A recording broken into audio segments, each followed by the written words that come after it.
राधा राधा राधा राधा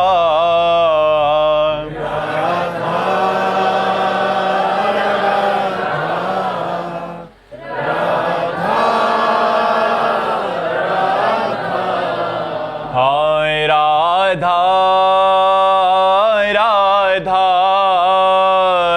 राधा राधा राधा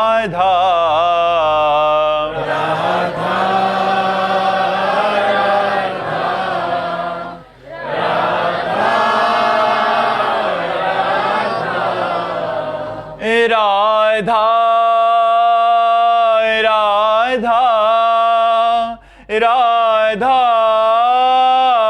राधा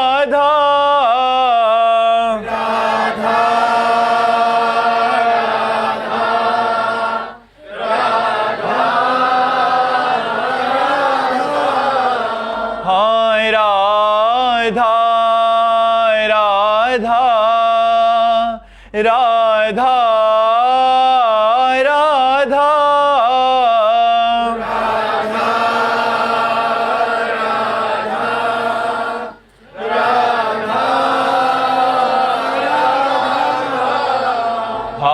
राधा हाय राधा राधा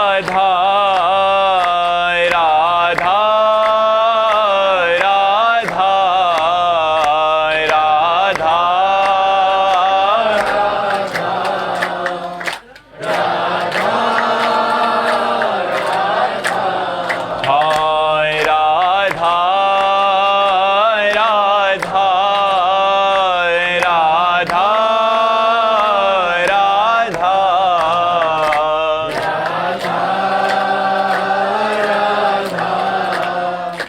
राधा राधा राधा श्री राधा वल्लभ लाल की, समस्त संत हरि भक्तन की, श्री वृंदावन धाम की, सद्गुरुदेव भगवान की। विकास जी, उत्तर प्रदेश, गोंडा से। राधे राधे महाराज जी। महाराज जी, मेरा प्रश्न है कि जब मैं मानसिक रूप से पकवान ठाकुर जी के सामने भोग लगाता हूं तो उस पकवान का स्वाद पहले, जैसे इमरती, रसगुल्ला, गाजर का हलवा, खस्ता, रबड़ी, पहले मेरे मुंह में ही पानी आ जाता है। तो महाराज जी ऐसे में ध्यान मतलब उस ओर चला जाता है कि उसके स्वाद तो ऐसा लगता है बड़ा मन व्यथित है महाराज। हाँ, प्रारंभिक ऐसा, पर अभी प्रारंभिक है इसलिए ऐसा है, और जब आगे होगा तो पानी नहीं आएगा मुंह में।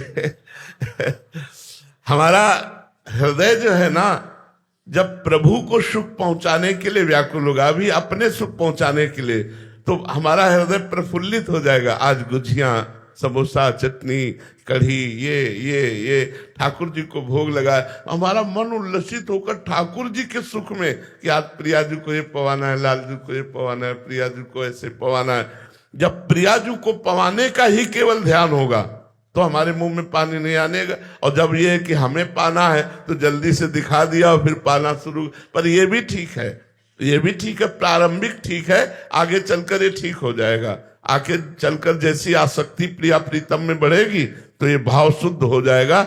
अभी स्वसुख वांछा है ना, इसलिए स्वाद की वृत्ति आ जाती है, और जहां स्वसुख वांछा नष्ट हुई तो भी प्रभु को स्वाद दिला देंगे, और प्रभु के पाए हुए प्रसाद का स्वाद लेना फिर बाद में आ जाएगा। अभी अमनिया को देखकर जो मुंह में पानी आ जाता है, ये प्राथमिक स्थिति है, आगे चलकर ये ठीक हो जाएगा। पर अच्छा है, बहुत अच्छा है जो आप ऐसा करते हैं, धन्यवाद, कि तुम्हारा जीवन सार्थक हो जाएगा। ऐसा करना ही चाहिए। मानसिक सेवा में कोई पैसा तो लगता नहीं, 5 मिनट बैठ करके सब कोई कर सकता है, ठाकुर जी को अच्छा अच्छा भोग लगा सकता है। एक बार पूज्य श्री विठल नाथ जी से किसी धनी मानी जो बहुत कंजूस था, उसने कहा हमारा एक पैसा ना लगे और ठाकुर जी प्रसन्न हो जाए, ऐसी कोई पूजा बताओ। तो उन्होंने मानसिक पूजा बताई कि मानसिक पूजा में ठाकुर जी के लिए एक पैसा भी नहीं लगता है। मन से कचौड़ी पकौड़ी, सुंदर सुंदर मीठा और भोग थाल में, सोने के थाल में, और भगवान को लगा रहे हैं भाव के द्वारा। उसको जम गई बात, भाव से वो रोज ठाकुर जी को भोग लगाता और शयन के समय दूध पिलाता।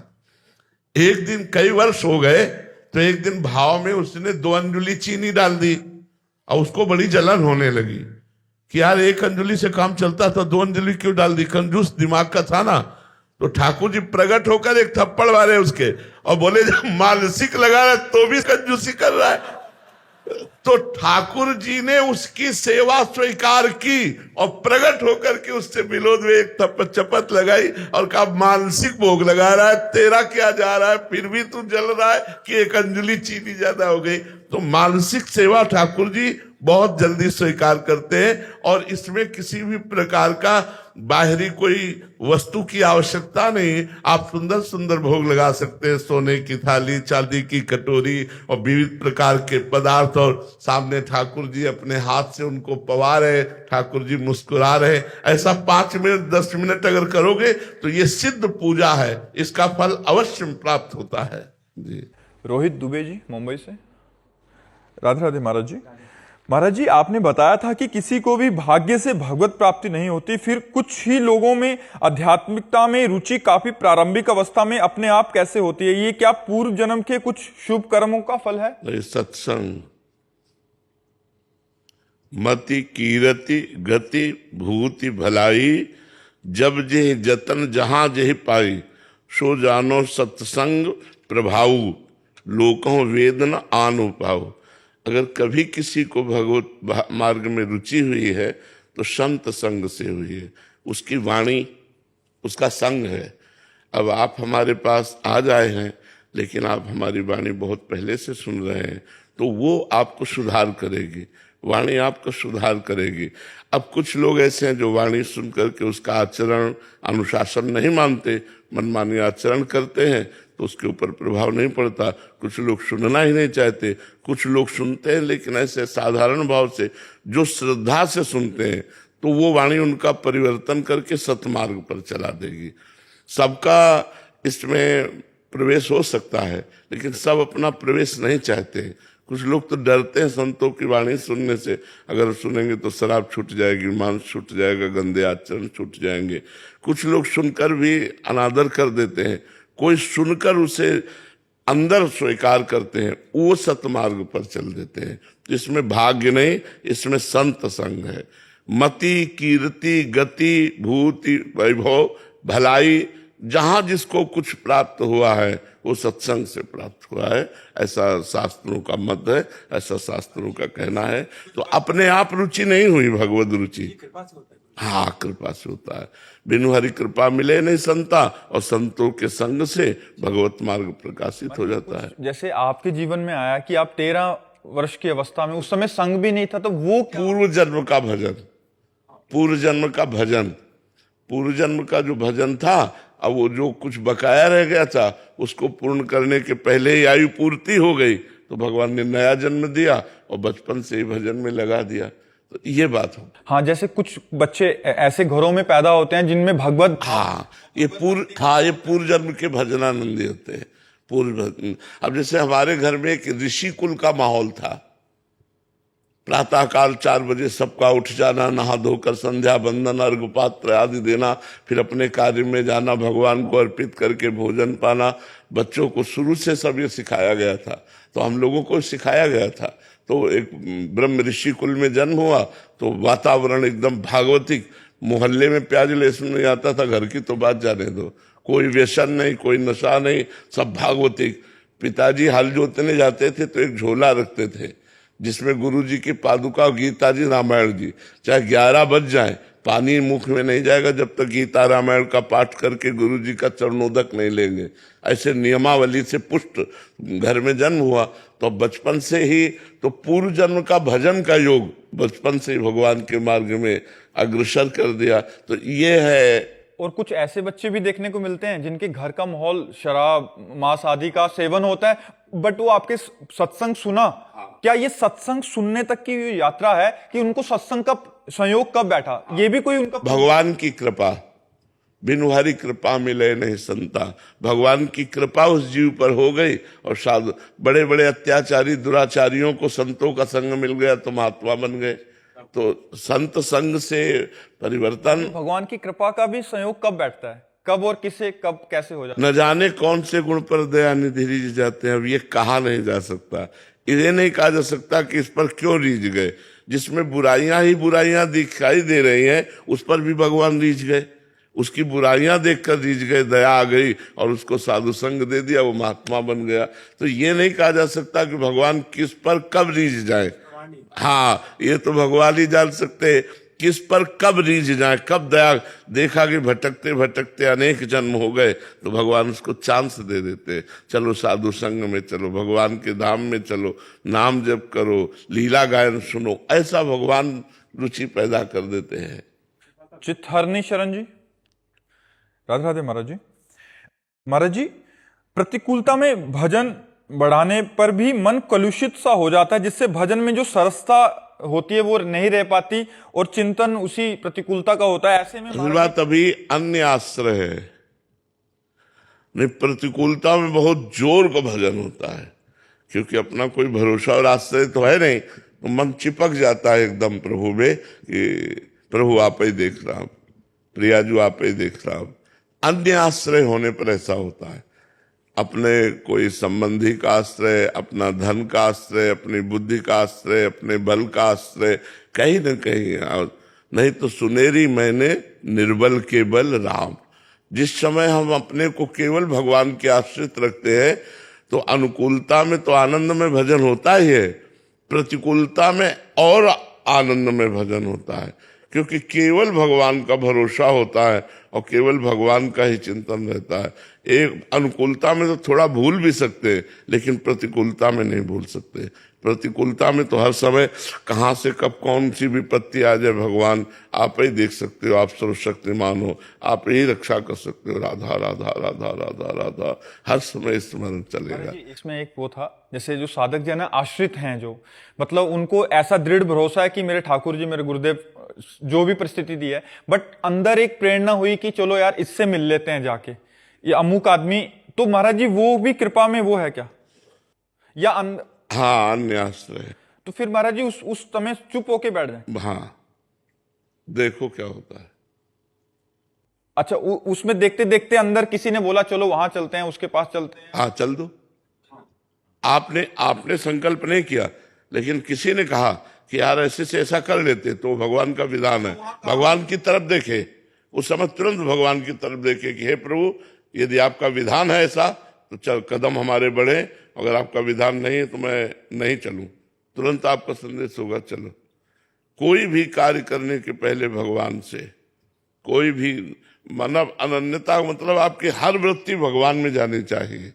तो प्रतिकूलता बहुत अमृत है, यद्यपि संसार में बड़ी कड़वी लगती है, लेकिन निश्चित हमने जीवन में देखा है जब जब प्रतिकूलता आई तब तब उन्नति हुई, अध्यात्म की उन्नति हुई है। और असलियत में यहाँ कौन अपना है, प्रतिकूलता में ही समझ में आता है। अपना दिमाग, अपना धन, अपनी संपत्ति, अपना मित्र, अपना संबंधी, अपना परिवार। जब मनुष्य अनाथ हो जाता है अंदर से, तब नाथ अनाथन हित समर्थ मोहन श्री राधा, फिर सारी बागडोर प्रिया प्रीतम उसके हाथ की ले लेते हैं, लाओ मैं संभाल रहे हूं। पर अनाथ हुए बिना नहीं। अगर कोई है आपका तो अभी बात नहीं, कोई नहीं। ये तब पता चलेगा जब भारी विपत्ति में मन की तरंग देखो किधर जा रही है। केवल प्रिया प्रीतम के चरणों में बस बैठ जाओ चुपचाप, अब देख लेना, इतना भारी मंगल होगा, इतना आनंद होगा कि आप देख लेना। चाहे वो मृत्यु भी हो तो महोत्सव बन जाएगी, आखिरी मृत्यु होगी और भगवान की प्राप्ति हो जाएगी। पर बैठ जाए भगवान, ये बैठना नहीं हो पाता यार। आए नाम जप करो और अंदर से भगवान से प्रार्थना करो, प्रिया प्रीतम से प्रार्थना करो कि आपका ही आश्रय रहे। जैसे अब अपने लोगों को पता है कि तुम सब असमर्थ हो, तुम हमारा सहयोग नहीं कर सकते, कोई भी हो, तुम सब असमर्थ हो, काल के अधीन हो, मृत्यु का कलेवा हो, असमर्थ हो, तो हमारा मन जाएगा ही नहीं तुम्हारे पर, क्योंकि तुम सब असमर्थ हो।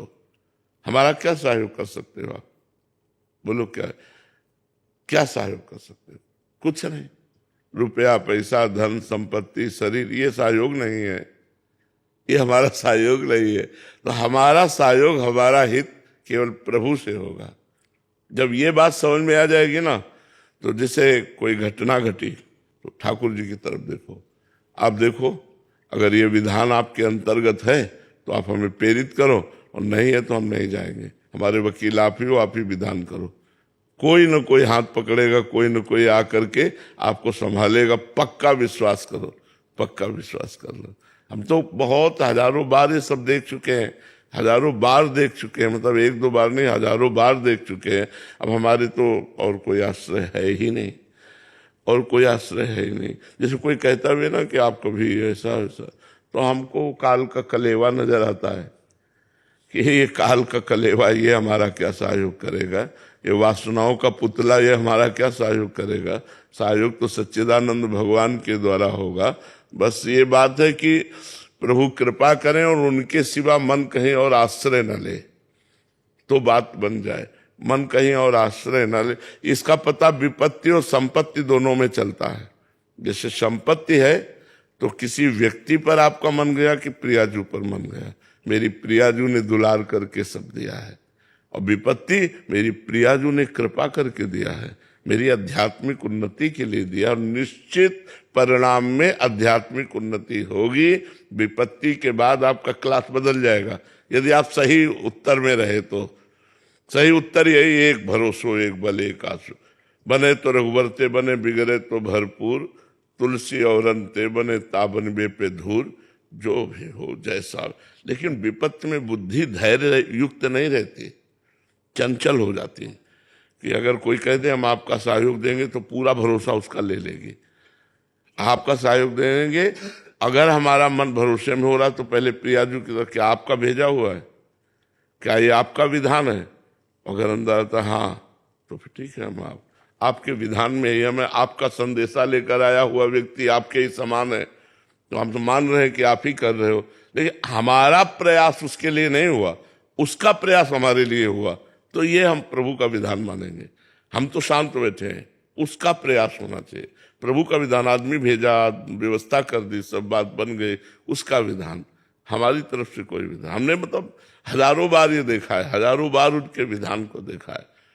तो विपत्तियां आती तो हमारे कर्मों के परिणाम स्वरूप ही है, लेकिन अब हमारा कर्म हमको परास्त नहीं कर सकता, क्योंकि हम भगवान के अधीन हैं, भगवान के अधीन। तो प्रतिकूलता में तो और चिपक जाना चाहिए चित्त, अनुकूलता में तो थोड़ा प्रमाद आने की संभावना है कि सब सुख सुविधाएं हैं तो हम प्रभु को, लेकिन प्रतिकूलता में तो बिल्कुल कोई सहयोगी नहीं, उसमें तो केवल राधा राधा राधा राधा राधा राधा, एकदम हृदय चिपक जाए प्रभु के चरणों में, ऐसा होना चाहिए। तो अभी कहीं ना कहीं कोई और है। अपना बल भी, अपबल तपबल और बाहुबल, चौथो बल है दाम, सूर किशोर कृपाते सब बलहारे को हरिनाम, सुनेरी मैंने निर्बल के बलराम। बस केवल भगवद आश्रय, भगवत, यहां कोई नहीं भैया। हमारे लिए तो सिर्फ हमारे प्रभु हैं, दूसरा कोई नहीं है। अपने हित के लिए सब जुड़े हैं, लेकिन हमारे हित को तो केवल हमारे इष्ट देव के द्वारा ही पूर्ति हो सकती है, किसी व्यक्ति के द्वारा नहीं हो सकती है। ये बात दिमाग में बैठ जाए, ये हृदय में बैठ जाए तो बात बन जाए। छोटी से छोटी बात, बड़ी से बड़ी बात, सीधे रिपोर्ट प्रभु के चरणों में। देखो प्रभु, आप देखो, जैसा संकेत हो वैसा बता देना, जैसा हो आप हमारे हृदय में वैसा बता देना। तो अंदर से आता रहेगा शांत शांत, अंदर आता रहेगा ये करो ऐसा। तो वो हर क्रिया के लिए जो आदेश हो तो प्रभु की तरफ दृष्टि जाए। आपका विधान है तो हमें स्वीकार है, आपका विधान बिल्कुल परफेक्ट चलोगे, बहुत बढ़िया। हम कह रहे हैं मरना तो है ही है ना, तो प्रभु के लिए हम बैठे बैठे मर सकते हैं। अगर हमारी मृत्यु है तो हम बचाव पक्ष नहीं देखते, तो आप देखोगे बचाव पक्ष में वो खड़े हो जाएंगे। उनका सुदर्शन चक्र केवल अम्बरीश जी के लिए ही नहीं है, वो हर रूप धारण कर सकता है। सुदर्शन चक्र भगवान का पार्षद स्वरूप है, वो हर रूप धारण कर सकता है, कोई न कोई रूप धारण करके वो आपकी रक्षा कर लेगा। भगवान बहुत कृपालु है। सीमा जी, राधे राधे महाराज जी। महाराज जी, क्या गायत्री मंत्र का जाप नाम जपने के बराबर ही है? पहली बात तो यज्ञोपवीत संस्कार, वैदिक मंत्र में प्रवेश यज्ञोपवीत संस्कार से ही होता है।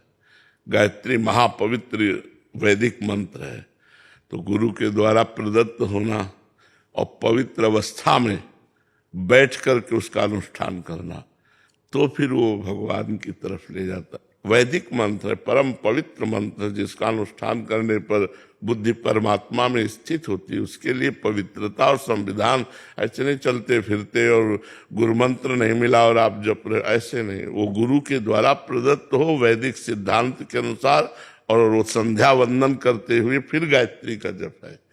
अगर ऐसा करे तो लाभ प्राप्त होता है। नितिन जी, यूएसएस। राधे राधे महाराज जी। महाराज जी, भक्ति मार्ग पर चलते हुए संभ्रम होता है, भक्ति करते समय कमाएं या सर्व छोड़कर निश्चिंत होकर प्रभु के मार्ग में लगे। छोड़ना है गलत आचरण, सत्कर्मों का तो अनुष्ठान करना है। जैसे आप कोई सर्विस कर रहे हो, या आप किसानी कर रहे हो, या व्यापार कर रहे हो, ये छोड़ने के लिए कहीं आदेश नहीं है। कर्मण्येवाधिकारस्ते मां फलेषु कदाचन। अपने कर्म को करो, परिणाम भगवान के हाथ में दे दो और खुद नाम जप करो। भक्ति का मतलब एकांत में बैठना नहीं है। भक्ति का मतलब एकांतिक हृदय भगवान में लगना है। समाज में रहते हुए, सब कार्य करते हुए भगवान का नाम जप कर रहे हैं। छोड़ना है गलत आचरण। भोजन पाओ पर गंदा भोजन छोड़ दो, मांस, अंडा, अपवित्र भोजन छोड़ दो। खूब सुंदर जल पियो, अच्छे पेय पदार्थ, जूस है और सूप है सब, लेकिन शराब मत पियो। भगवान को अर्पित करके अपने जीवन को चलाओ। हर कर्म भगवान को कृष्णार्पणम मस्तु। नाम जप, महान भक्ति हो रही है। भाग के कहाँ जाओगे? छोड़ के बैठने से भक्ति थोड़ी होती है। ठाकुर सेवा, घर के परिवार की सेवा, समाज सेवा, ये सब हमें करना है, हमें छोड़ना नहीं है। हमें छोड़ना है गलत आचरण, गलत चिंतन, गलत व्यवहार। और अपने परिवार की भी भगवत भाव से सेवा करनी है। तो हमें धन कमाना है, तो हम धर्म से धन कमाएं, परिवार की, समाज की सेवा करें और नाम जप करें। इसी का तो नाम भक्ति है। लोग भक्ति का मतलब समझ रहे हैं कि अपने कार्यों को छोड़ देना। ऐसा नहीं है, ऐसा कहीं नहीं लिखा और ऐसा कहीं आदेश नहीं है। अगर जो ऐसा आदेश करते हैं वो लोग समझते नहीं हैं, वो अभी सही उपदेश नहीं दे रहे। सही उपदेश का स्वरूप यही है कि आप अपने कर्तव्य का पालन करते हुए, भगवान का नाम जप करते हुए धर्म पूर्वक चलिए। अधर्माचरणों का, पापाचरणों का, गलत आचरणों का त्याग कीजिए, सत्कर्मों का नहीं। सत्कर्मों का त्याग करने से आप भ्रष्ट हो जाएंगे।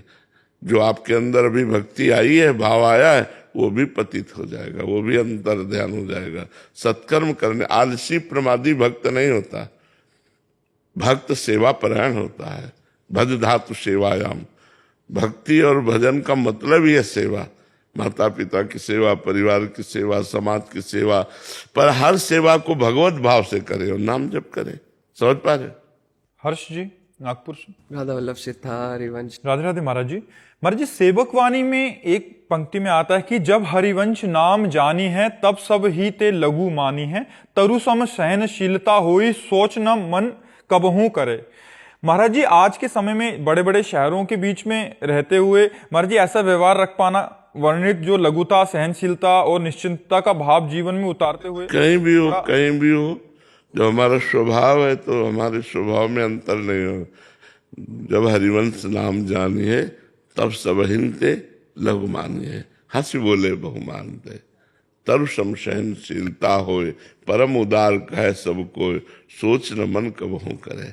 जब हमसे श्री हरि, जब हमसे कोई बोले श्री हरि, अब जैसे बड़े भगत बनते हो कर राधा राधा राधा राधा राधा, हमारा व्यवहार मृदु ही होना चाहिए, हमारा कटु व्यवहार नहीं होना चाहिए कि हमारा उपहास कर रहा है तो हम क्रोधित हो गए।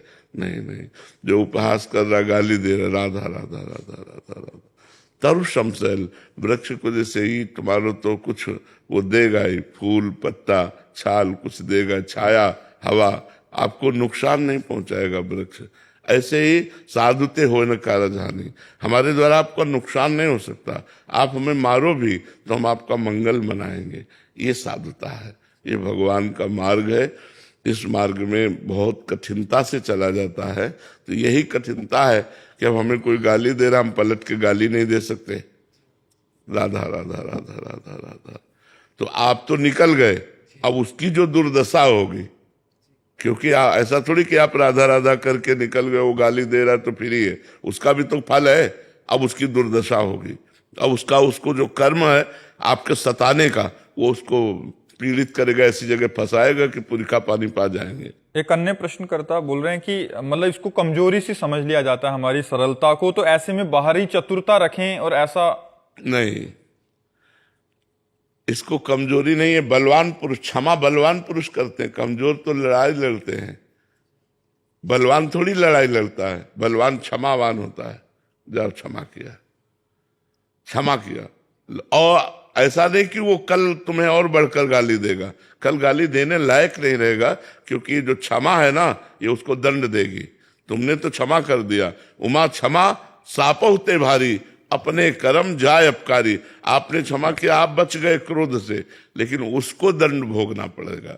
और वो ऐसी परिस्थिति में आ जाएगा कि आपसे उपहास कभी नहीं करेगा। तो महाराज जी अब उनके लिए जाएगी, अब श्री जी उनके ऊपर कृपा करे, उनकी बुद्धि। हाँ, ऐसा ही भाव होना चाहिए, ऐसा ही भाव होना चाहिए।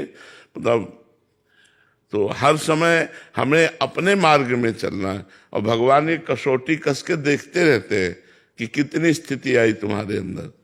सामने वाले को भड़का दिया, अब वो गाली दे रहा है, कोई अपराध नहीं है, गाली दे रहा है। तरण से भी नीच माने खुद को। हाँ, मतलब हमारे भगवान हमको कृपा प्रसाद देकर परिपक्व कर रहे हैं। अगर हमें कोई गाली दे रहा है, हमारा अपमान कर रहा है, और हम चुपचाप सह रहे हैं, तो हमारे भगवान हम पर कृपा करके हमारे अंदर साधुता ला रहे हैं, हमारे अंदर धैर्य ला रहे हैं। ये बहुत कठिन बात है सहना। लड़ना तो सरल बात है, लड़ तो छोटा बच्चा भी जाता है, वो कुछ नहीं कर पाएगा तो भी वो ईंट उठाकर आपको मारने की कोशिश करेगा। बलवान वही है जो सह जाए। हमारा कर्तव्य है कि हमारा विरोध भी हो तो हम शांत रहें, कहीं हम प्रतिकूलता ना करें, तो हमारे भगवान खुद सब ठीक कर देंगे। और बड़ी बड़ी समस्याएं सब ठीक कर रहे हैं, जीवन में तो आती ही हैं, वो सब ठीक करें। हमसे कुछ गलतियां हो जाती हैं, हमसे कुछ अच्छाई हो जाती है, तो गलतियों का भी भगवान समाधान करते हैं, अच्छाइयों को भी छुपाते हैं।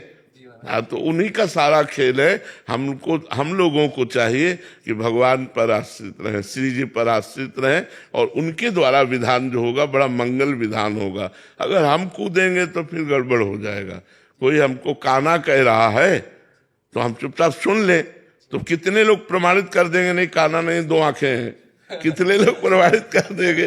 तो हमको चुप रहना है, तो प्रमाण अपने आप उनके पास पहुंच जाएगा। हम शांत रहें तो अपने आप उनका मुंह बंद करने वाले बहुत लोग मिल जाएंगे। और महाराज जी परिवार वाले भी विरोध में बोले तो, परिवार वाले भी विरोध बोले तो। हाँ, तो घर में भी विरोध हो तो शांति से सहे। परिवार में बड़े बड़े भक्तों का विरोध हुआ है। पिता ने पुत्र प्रहलाद जी पर विरोध किया, देवर ने भाभी मीरा जी पर, देवरे थे विक्रम राणा मीरा जी पर, भाभी ने देवर नरसिंह मेहता पर, बहुत से ऐसे परिवार, बड़े भाई ने छोटे भाई विभीषण पर विरोध किया कि नहीं। तो कई ऐसे चरित्र आते हैं जहां परिवार ही विरोध कर रहा है और भक्त विजयी हुए। महाराज जी परिवार वाले बोले कि इस मार्ग पे नहीं चलना चाहिए, ये हाई लेवल का मार्ग है, थोड़ा अभी धीरे धीरे चलो ऐसे। हाँ, बस मान ले क्या ठीक है, मान लेना चाहिए ना, नहीं बाहरी मान लेना चाहिए। हाँ ठीक है, आपकी बात ठीक, हमारा भजन तो अंदर का है ना, वो देख रहे हैं भगवान। और क्या, अंदर अंदर भजन करना चाहिए। जहाँ बाहरी विरोध, भजन भी बहुत बुद्धिमानी से किया जाता है। एक बार अपने महल में राम राम राम विभीषण जी लिखे हुए थे, सूचना पहुंची रावण के पास कि आपका तो विरोधी है, आपका भाई, वो राम राम लिखे हुए हैं। राम नाम अंकित गृह शोभा, राम नाम अंकित गृह शोभा, घर में राम नाम रूपी महामहिमा में सुशोभित हो रहा है नाम। रावण बड़े क्रोध में भरकर मंदोदरी के साथ पहुंचा मंदोदरी साथ थी उसकी विभीषण के बचाव पक्ष के लिए। रावण ने कहा तुमने हमारे दुश्मन का नाम लिख रखा है? बोले ना भैया। अरे बोले सामने दिखाई दे रहा राम और तुम कह रहे हो ना भैया। बोले भैया रा से रावण और मां से मंदोदरी। रावण प्रसन्न हुआ। राम भजई ते चतुर नर, चतुर वही है जो अपनी भक्ति को छुपा ले जाए। बोले राम जो लिखा हुआ है रा से रावण और मां से मंदोदरी, आप दोनों का नाम लिखा हुआ है। हम तो आश्चर्य, बड़ा प्रसन्न हुआ। ठीक है कोई बात नहीं। तो भगवान का भक्त चतुर होता है, अपने आप को अपनी भक्ति को बचाने के लिए वो बड़ी चतुरता प्रवीणता से करता है, उसमें कोई अंतर नहीं रहता। अपना चुपचाप भजन करो, जिससे परिवार का माहौल ठीक बना रहे, अपना भजन चलता रहे। लड़ाई झगड़ा भक्ति नहीं सिखाती, लड़ाई झगड़ा नहीं सिखाती। धीरे धीरे चलो। ठीक। डॉक्टर सोनू शर्मा जी। राधे राधे महाराज जी। महाराज जी, सच्ची भक्ति परिस्थिति बदलने से आती है या दृष्टि बदलने से? सच्ची भक्ति परिस्थिति बदलने से नहीं आती, उद्देश्य बदलने से आती है।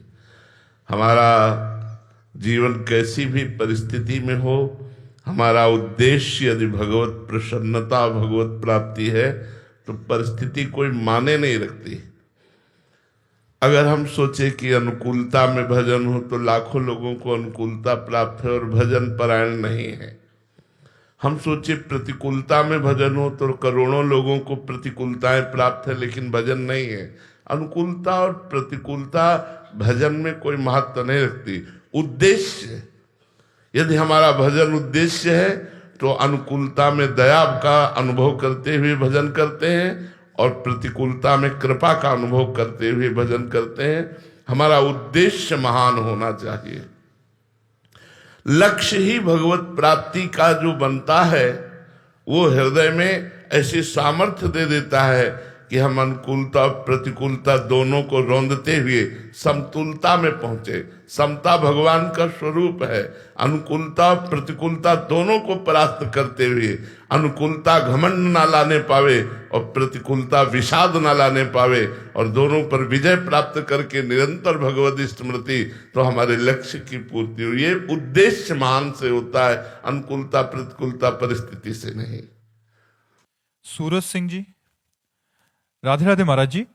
महाराज जी, गुरु की आंतरिक संपत्ति क्या है और उसे कैसे प्राप्त किया जा सकता है? गुरु मंत्र, गुरु प्रदत्त नाम, गुरु प्रदत्त इष्ट लीला धाम, ये गुरु की संपत्ति है। नाम रूप लीला धाम, जो गुरु जी ने हमें नाम दिया, मंत्र दिया, प्रभु का रूप दिया, प्रभु का धाम दिया, ये गुरु की संपत्ति है। हमको अब जागृत करना है। जैसे नाम दिया राधा, अब इतना जपो कि राधा नाम का वैभव तुम्हारे हृदय में जागृत हो जाए। मंत्र दिया शरणागत, निज मंत्र, इसका वैभव प्रकाश हो जाए हृदय में। ये तुम्हें करना पड़ेगा। धामवास तुम्हें करना पड़ेगा, धाम आश्रय तुम्हें करना पड़ेगा, रूप गुण लीला महिमा तुम्हें गानी पड़ेगी, तुम्हें मंत्र जपना पड़ेगा, तुम्हें नाम जपना पड़ेगा। गुरु ने अपनी संपत्ति दे दी, अब उसको जागृत करो। हृदय में जागृत करोगे तो गुरु के समान हो जाओगे। जो गुरु जी के हृदय में चल रहा है वही आपके हृदय में चलने लगेगा। पर गुरु निष्ठा अंदर से रखकर उनके वचनों का पालन करने से गुरु के हृदय की आध्यात्मिक शक्ति शिष्य के हृदय में जागृत हो जाती है, जब पूर्णता वो गुरु के चरणों का आश्रय लिए रहता है। गुरु से अटूट प्रेम कैसे हो महाराज? बस इसी से हो जाएगा। जैसे जैसे भगवदानंद मिलता है वैसे वैसे गुरु चरणों में प्राण न्यौछावर होने लगते हैं कि प्रभु यदि आप कृपा न करते तो मुझे अधम का मार्ग ही नहीं था। आज आपने कृपा की तो मुझे प्रभु के भजन में, प्रभु के मार्ग में जो सुख मिल रहा है उसका प्रधान कारण आप हो। इसलिए गुरुदेव से इष्ट से ज्यादा प्रेम हो जाता है, इष्ट से बढ़कर गुरुदेव से प्रेम हो जाता है। और भगवान ने भी आज्ञा करी, मोते अधिक गुरु ही जिए जानी, मेरे से भी बढ़कर अपने हृदय में गुरु का आदर होना चाहिए। और वो तभी होगा जो जितना नाम जप करता है, मंत्र जप करता है और पाप नष्ट होकर हृदय आनंदित होता है तो गुरु चरणों में बलिहार होता चला जाता है। रिया जी झारखंड से। राधे राधे महाराज जी। महाराज जी, यदि भगवान हमसे कुछ नहीं चाहते तो फिर हमसे भक्ति करवाने का उनका उद्देश्य क्या है? आपकी दुर्वासनाएं नष्ट करना। क्योंकि यदि सत्कर्म नहीं करोगे तो कर्म तो होगा, असत्कर्म होने लगेगा, गंदे आचरण होने लगेंगे, गंदे भोग होने लगेंगे, गंदे विचार होने लगेंगे। और गंदे भोग, गंदे आचरण, गंदे विचार निगेटिव भाव को जन्म देते हैं। निगेटिव भाव आपको डिप्रेशन में करने तक पहुंचा देगा। इसलिए भगवान आपको सत्कर्म करने को कहते हैं कि आप सत्कर्म कीजिए तो आपका पॉजिटिव विचार आपको परमानंद तक पहुंचा देगा। जैसे निगेटिव विचार बढ़ जाए तो तक पहुंचा देता है, ऐसे पॉजिटिव विचार आपको परमानंद तक पहुंचा देगा। आपको शुद्ध करने के लिए, आपको आनंदित करने के लिए, आपके विचार पावन करने के लिए, आपका जीवन महान बनाने के लिए भगवान ने भक्ति करने की आज्ञा दी है। मन मना भव मद भक्तो माद्याजी माम नमस्कुरु। मेरा भक्त बन, मेरे को नमस्कार कर, मेरी पूजा कर, मेरा अनन्य भाव से स्मरण कर। इसलिए भगवान ने ऐसा आदेश किया।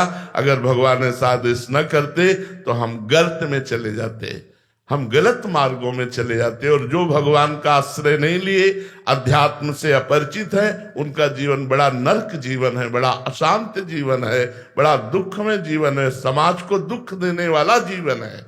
इसलिए भगवान ने हमें भक्ति का आदेश किया। नैन्सी जी कटनी से। राधे राधे महाराज जी। महाराज जी, मेरा प्रश्न है कि ये कृपा और प्रेम का आनंद सबको क्यों अनुभव नहीं होता? परिवारजन ये समझ ही नहीं पा रहे कि मुझे ये प्रतिकूलता लग रहा है कि भगवान ने गीता जी में कहा है कि भोगेश्वर प्रसक्ता नाम तयापहृत चेतसाम व्यवसायत्मिका बुद्धि समाधो न विधीयते। जिसकी बुद्धि भोग में लगी हुई है, ऐश्वर्य मान प्रतिष्ठा में लगी हुई है, वो भगवान के भजन में नहीं लगती, उनका भगवत प्राप्ति लक्ष्य नहीं बनता। इसलिए समझाने पर भी उनकी समझ में नहीं आता। इतनी बात केवल उनको समझ में आती है कि रुपया कैसे बढ़े, हमें भोग सामग्री कैसे मिले, इतनी मांग होती है। उसी मांग के लिए वो पूजा भी कर सकते हैं, लेकिन उनको भगवत प्राप्ति, परमानंद की प्राप्ति या मोक्ष प्राप्ति आदि का कोई संकल्प नहीं रहता, कोई उद्देश्य नहीं रहता। कारण है भोग और ऐश्वर्य के द्वारा उनके चित्त का अपहरण कर लिया गया है। जो भोग और ऐश्वर्य का गुलाम बन चुका है वो भगवत प्राप्ति का लक्ष्य नहीं कर सकता। यदि उसे भी सत्संग मिल जाए और वो लक्ष्य बना ले तो भोग और ऐश्वर्य को परास्त करके भगवान की प्राप्ति कर सकता है। तो प्रायः लोग भोग और ऐश्वर्य में लगे हुए हैं, इसलिए चित्त वृत्ति भगवान में नहीं लग रही। वैसे भगवान की तो सब पर बराबर दया है, बराबर कृपा है। भगवान कहते हैं स्वयं सब पर मोरी बराबर दया, सब पर भगवान बराबर दया कर रहे हैं। जैसे वर्षा हो रही है पर आप छाता लगाए हैं तो भीगेंगे नहीं, तो कृपा की वर्षा हो रही है पर आपके अंदर अहंकार का, काम क्रोध लोभ मोह का छाता लगा हुआ है जिससे आप भींज नहीं रहे हो। यदि सत्संग मिले और आप नाम जप के द्वारा इन विकारों पर विजय प्राप्त करें तो अभी आनंद आ जाए, अभी कृपा में डूबने लगो। सब पर कृपा है पर सब लोग भगवान की कृपा का अनादर करते हैं। सब भगवान कृपा करके साधु संग दिए, ये दुर्लभ बात है। सुत दाराधन लक्ष्मी पापी के घर होए, संत समागम हरि कथा तुलसी दुर्लभ दोए। गोस्वामी तुलसीदास जी महाराज कह रहे संत समागम हरि कथा ये दुर्लभ वस्तु है। सुत दाराधन लक्ष्मी पापी के घर होए, पापी के पास भी ये सब मिलेगा, लेकिन संत समागम हरि कथा, संत समागम हरि कथा क्या करती है? विषय राग को मिटाकर भगवान से अनुराग करा देती है। विषय राग के कारण लोग भगवान की तरफ नहीं चल पाते। सोमा दास जी दिल्ली से। राधे राधे महाराज जी। महाराज जी, क्या हमारे बुरे कर्म या पूर्व की जो लाइफ थी उसमें अगर कोई बुरे कर्म एवं अपराध हुए हैं तो क्या उन्हें भुगतना होगा या हम उसके प्रभाव को नाम जप से काट सकते हैं, कम कर सकते हैं? कम हो सकता है, मिटा तो नहीं सकते। कम हो सकता है कि जैसे हमारी किडनी फेल है तो फेल ही है, पर जो किडनी फेल का परिणाम है वो नहीं है। जैसे किडनी फेल का परिणाम पड़े रहना, पीड़ित होकर के खिन्न रहना, एकदम डिप्रेशन में से बने रहना, वो नहीं है। हम नित्य निरंतर उत्साहित रहते हैं, हमारे शरीर में एक अलौकिक ऊर्जा रहती है। हम देखो घंटों से लगे हैं। हमारी जो पर्सनल साधना है वो तो सुबह से शुरू ही है, सुबह के अर्धरात्रि से, और फिर आपकी समाज सेवा 5:30 बजे से शुरू हो जाती है और अनवरत चलती है, अनवरत।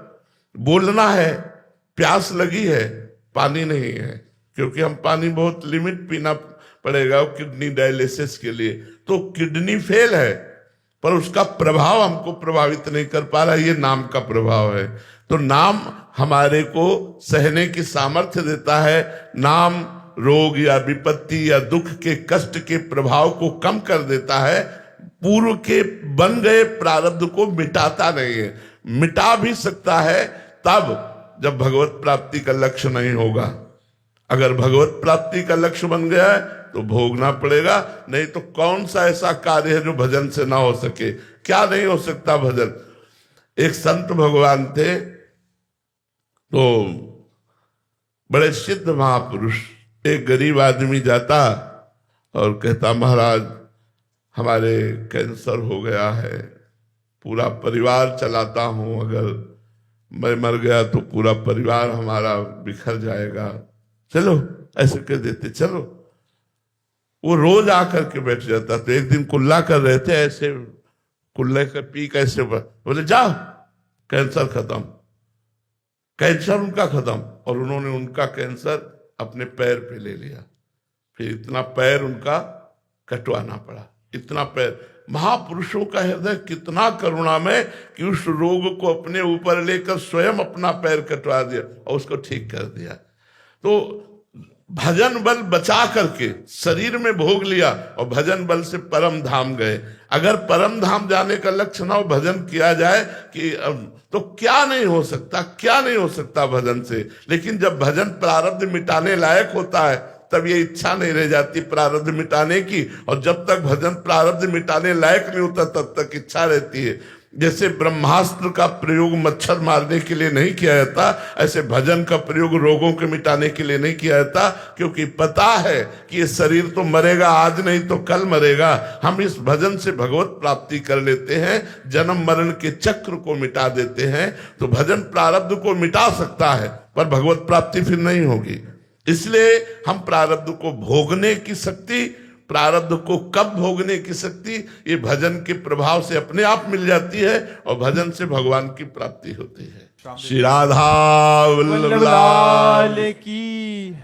सनातन कहाँ से चला है? महाराज जी, जैसे ब्रह्म का कोई वर्णन नहीं कर सकता, ऐसे सनातन की तिथि और तारीख का कोई वर्णन नहीं कर सकता, ऐसे माया के प्रादुर्भाव का कोई वर्णन नहीं कर सकता।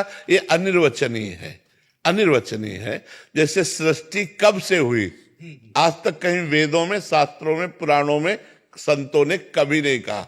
ये माया कब रची गई, कोई तिथि का निर्णय नहीं है।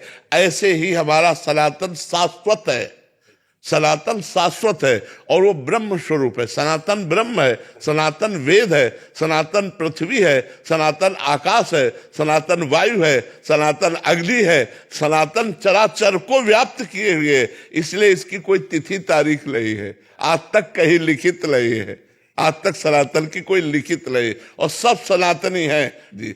सनातन जो शाश्वत है, अविनाशी है, उसे सनातन कहते हैं। सनातन ब्रह्म स्वरूप है, तो हमारा ब्रह्म धर्म है। सनातन धर्म का मतलब होता ब्रह्म धर्म है। तो अब उसकी उत्पत्ति का कोई तिथि तारीख तो है नहीं, क्योंकि अनिर्वचनीयम, अनिर्वचनीय। महाराज जी, हम सब भारत के युवाओं को आपने इतनी प्रेरणा और इतनी ऊर्जा दी है कि हम सब एक सनातन की ओर चल पड़े हैं। और मैं शिक्षा के अंदर ही काम कर रहा हूँ, और हम सब बच्चों को जितना हो सकता है हम सनातन से जोड़ के और एक भक्ति भाव से अपने सपनों की ओर आगे कैसे बढ़े, उसके ऊपर काम कर रहे हैं। बहुत सुंदर, बहुत। जब हम अंदर से निष्काम होते हैं, मतलब स्वार्थ बुद्धि का त्याग कर देते हैं, तो हम बड़े से बड़ा कार्य कर सकते हैं। स्वार्थ बुद्धि ही हमको प्रलोभन आदि हमको गिराते हैं।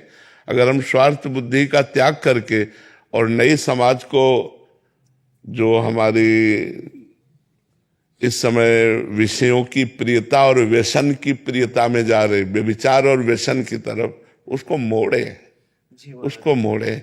जो बाहरी देशों का प्रभाव हमारे नवयुवकों पर पड़ रहा है वो हटे और हमारी संस्कृति का प्रभाव पड़े, हमारी भारतीय धर्म मर्यादा का प्रभाव पड़े, तो हमारे समाज का सुधार हो जाए। आप लोग प्रयास कीजिए, जरूर प्रयास कीजिए। आपका आशीर्वाद रहेगा तो ये भारत का युवा बहुत जल्द आपके पद चिन्हों के ऊपर, आपके ज्ञान के ऊपर चलने की पूरी कोशिश। बहुत हमें आशा भी है, क्योंकि हम परिवर्तन भी देख रहे हैं, आशा भी है। महाराज जी, हमारे जीवन का उद्देश्य क्या है? सत्य उद्देश्य सबके जीवन का, कि हम इस असत संसार में सत्कर्म करके सत्य को प्राप्त कर लें, असत कर्मों का त्याग करें। असत कर्मों के द्वारा हमारी दुर्गति होगी और सत्कर्मों के द्वारा हमारी सद्गति होगी। सत्कर्मों के द्वारा हम समाज को सुख पहुंचा सकते हैं, असत कर्मों के द्वारा समाज को दुख। तो समाज को सुख पहुंचाना ही सत्कर्म है। सत्य सत्कर्म, सत्कर्म समाज को सुख पहुंचाना। आप व्यभिचार करेंगे, व्यसन करेंगे, असत कर्म करेंगे, हमारा समाज भ्रष्ट हो जाएगा, हमारा समाज दुखी हो जाएगा। आप संयम से चलेंगे, धर्म से चलेंगे, पराई बहन बेटियों की रक्षा करेंगे, गरीबों को सुख पहुंचाएंगे, अनाथों को सहयोग देंगे, ये सत्कर्म है, यही समाज को सुख पहुंचाएगा। सत्य ही परम सच्चिदानंद भगवान सत्कर्म के रूप में आपको प्राप्त है। आप सत्कर्म करो, समाज का सुधार करो, समाज को सुख पहुंचाओ, यही भक्ति है, यही सबसे बड़ी सेवा है। बिहार से महाराज जी भजन गाते हैं, एक लाइन हमारे बिहार में भोजपुरी बोली जाती है, सुनाते हैं कि नाही देखनी देवी देवता, नाही कोई भगवान हो, नाही देखनी देवी देवता, अरे नाही कोई भगवान हो, आहे रौवे में हम देखनी गुरुजी लौके ले घनश्याम हो, अरे रौवे में हम देखनी गुरुजी लौके ले घनश्याम हो, कि जहिया से सुनले बानी राउर सत संगवा, ओही दिन से छूटल बाटे मोह माया के रंगावा, कि भक्त के बस एक संबल प्रेमानंद जी नाम हो, भक्त के बस एक संबल प्रेमानंद जी नाम हो, अरे रउवे में हम राम देखनी। बहुत सुंदर, बहुत सुंदर। तुम यार, तुम तो बड़े भावुक हो। बहुत। श्री सतगुरुदेव भगवान की जय, त्रिवेणी धाम की जय।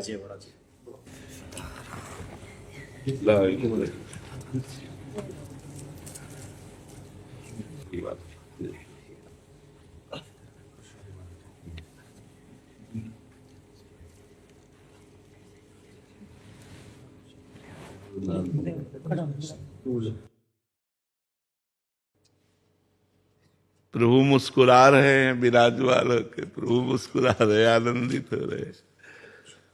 ये श्री जी का प्रसाद है महाराज जी। साधु नाम दर्शनम पुण्यम तीर्थम संभूता साधन। संतों के आपके दर्शन से जो है सब काम पूर्ण हो गए, सब तीर्थों का पुण्य यहीं मिल गया, सब तीर्थों का पुण्य का फल यहाँ आपके दर्शन से प्राप्त। जब भगवान विशेष अनुग्रह करते हैं तब संत मिलन होता है। जब विशेष अनुग्रह करते हैं तो संतों का मिलन। जो प्रभु मोहि अनुग्रह कीन्हा तो तुम आई दरसाठी दिला। आप जैसे संतों का दर्शन भगवान के अनुग्रह से होता है। भगवान अपना जन जान के जब कृपा करते हैं तो अपने पार्षदों को, अपने संतों को भेज देते हैं और उनसे समागम करवाते हैं। तो अहो भाग्य है जी। महाराज जी, एक भाव मैं भी लेके आया था और गुरुदेव की आज्ञा से। हम तो महाराज जी मायाबद्ध जीव है। नहीं, पहले ये बदलो, शब्द बदलो। हम वाणी से भी शरणागत हैं, ने पहले बात समझो, तन से, मन से और वचन से भी शरणागत हैं। से हम नीच हैं, पर हम प्रभु के हैं, हम माया के नहीं हैं। हमें स्वीकार करना होगा, हम प्रभु के हैं। अधम हैं, पतित हैं, अयोग्य हैं, ये हम स्वीकार करते हैं। लेकिन हम ये स्वीकार नहीं कर सकते कि हम किसी और के हैं, हम प्रभु के हैं। पहले ये ठसक लाओ, जैसे भी हैं हम अपने रघुनाथ जी के हैं, हम अपने ठाकुर जी के हैं। हाँ, अब उनके योग्य बनने के लिए हम उनके पार्षदों का संग करते हैं। हमसे गलती क्या होती है कि हम अपने प्रभु के संबंध को विसार दिए हैं। हमारा जो प्रभु से संबंध है, हम उसको भूल करके अन्य संबंध, हम गृहस्थी हैं, हम मायावी हैं, या ये सब बातें नहीं।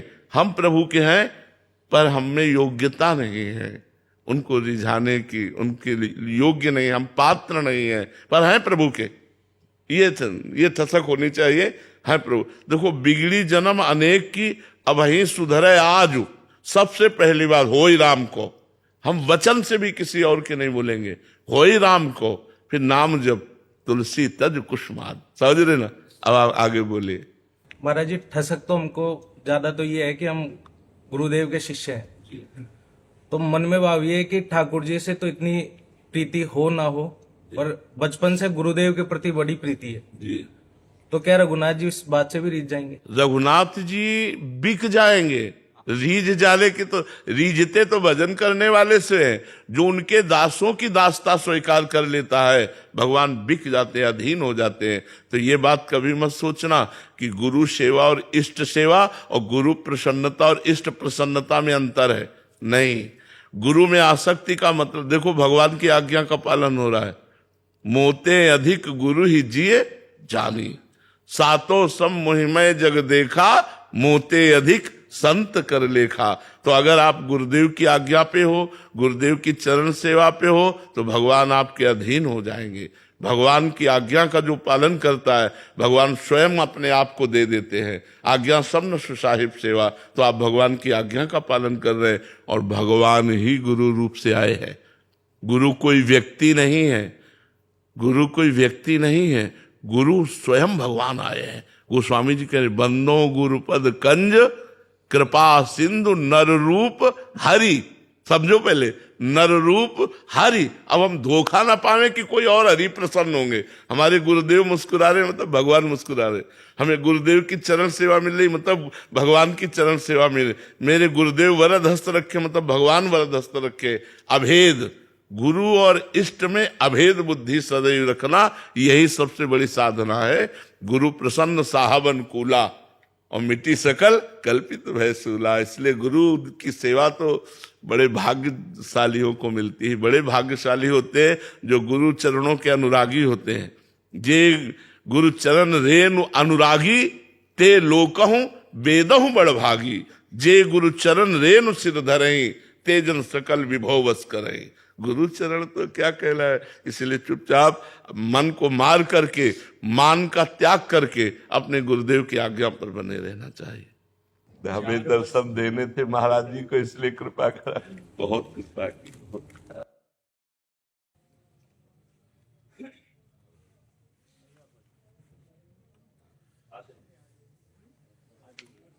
महाराष्ट्र से अहिल्यानगर।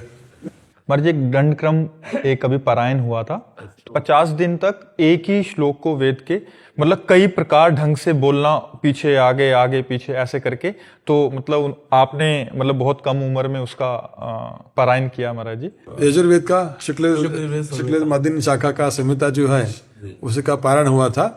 दंडक्रम पारायण उसके जैसे अष्टविकृति है, जटा, माला, शिखा, रेखा, ध्वज, दंड, रथ और घनपाठ जिसको बोलते हैं, घनपाठी ब्राह्मण जिसको बोलते हैं, उसी प्रकार में अध्ययन किया है अष्टविकृति का। उसमें दंडक्रम नाम की एक विकृति है, तो उसका अध्ययन किया। तो विकृति का ये इसलिए है कि जो मूल मंत्र है संहिता के, अपने वेद मंत्र है, वेद मंत्रों का जो स्वरूप है, उसके अक्षर है, उसके स्वर है, उसका रक्षण जो है, क्योंकि स्वर के बिना वेद मंत्रों का कोई अर्थ नहीं है। तो इन वेद मंत्रों को सुरक्षित रखने के लिए ये अष्टविकृति का पाठ होता है। तो उसके जो मंत्र है, उसके पदपाठ जो होते हैं, पदपाठों को विशिष्ट रूप से उसकी प्रणाली है उसमें पढ़े जाते हैं। तो उसका पारायण जो है दंडक्रम पारायण उसको कहते हैं, दंडक्रम। तो उसकी कोई किताब नहीं है, पुस्तक नहीं है। तो उसके मूल पद पाठ का जो अभ्यास है उसके ऊपर ही उसका अध्ययन किया जाता है और उसको कंठस्थ किया जाता है। कोई एक श्लोक का? हाँ। श्री गुरुभ्यो नमः। हरि ओम। ईदं विष्णुर्वे चक्रामे त्रेधा निदधे पदं समूढमस्य वाग्मुसुरे स्वाहा। अब ये मूल मंत्र हो गया संहिता का। अभी उसका दंडक्रम का पारण करेंगे। हरि ओम। ईदं विष्णोः विष्णुरिदं ईदं विष्णोः विष्णुर्वि विष्णुरिदं ईदं विष्णोः विष्णुर्वि चक्रमे चक्रमे अभि विष्णुरिदं ईदं विष्णोः विष्णुर्वि चक्रमे चक्रमे त्रेधा चक्रमे अभि विष्णुरिदं ईदं विष्णोः विष्णुर्वि चक्रमे चक्रमे त्रेधा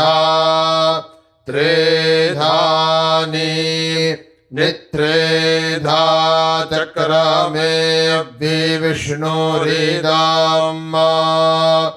ईदं विष्णोः विष्णुर्वि चक्रमे चक्रमे त्रेधा निदधे त्रेधा चक्रमे अभि विष्णुरिदं ईदं विष्णोः विष्णुर्वि चक्रमे चक्रमे त्रेधा निदधे पदं दधे त्रेधा चक्रमे अभि विष्णुरिदं ईदं विष्णोः विष्णुर्वि चक्रमे चक्रमे त्रेधा निदधे पदमिति पदं समूढमस्य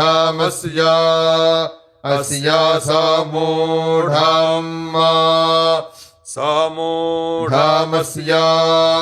समूढमिति समूढम् अस्य पाग्मुसुरेस्य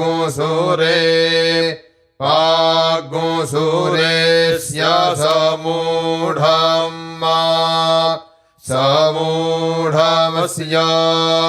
समूढमिति समूढम् अस्य पाग्मुसुरे स्वाहा स्वाहा पाग्मुसुरेस्य समूढमस्य